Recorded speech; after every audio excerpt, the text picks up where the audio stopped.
महाराष्ट्रात गेल्या काही दिवसापासून वैष्णवी हगवणे हुंडाबळी प्रकरण चर्चेत आहे। या प्रकरणानंतर हुंडा आणि हुंड्यामुळे बळी गेलेल्या वैष्णवी हगवण्याची चर्चा आहे। या प्रकरणानंतर हुंडा आणि हुंडाबळी हे शब्द चर्चेत आलेत। पण हुंडा हा नक्की शब्द आलाय कुठून? या शब्दाचा खरा अर्थ काय? तर हुंडा याचा मूळ अर्थ आहे देणे किंवा वाटून देणे असा होतो। संस्कृतमध्ये याला दहेज, उर्दूमध्ये जाहेज, लॅटिनमध्ये लोटारे आणि इंग्लिशमध्ये डावरी असं म्हटलं जातं।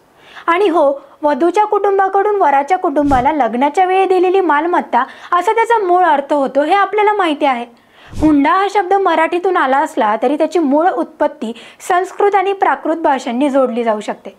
हुंडा हा शब्द संस्कृतमधील दुहिता म्हणजेच मुलगी किंवा दाय म्हणजेच देणगी यासारख्या शब्दांशी संबंधित असू शकते, ज्याचा अर्थ मुलीच्या लग्नात दिली जाणारी भेटवस्तू किंवा संपत्ती असा होतो। प्राचीन भारतीय समाजात लग्नाच्या वेळी मुलीच्या कुटुंबाकडून वरपक्षाला काही भेटवस्तू देण्याची प्रथा होती, जी कालांतराने हुंडा या स्वरूपात विकसित झाली। हुंडाचा उल्लेख प्राचीन भारतीय ग्रंथांमध्ये जसे की मनुस्मृती किंवा इतर धर्मशास्त्रांमध्ये कन्यादान आणि त्यासोबतच दिल्या जाणाऱ्या देणग्यांच्या संदर्भात आढळतो।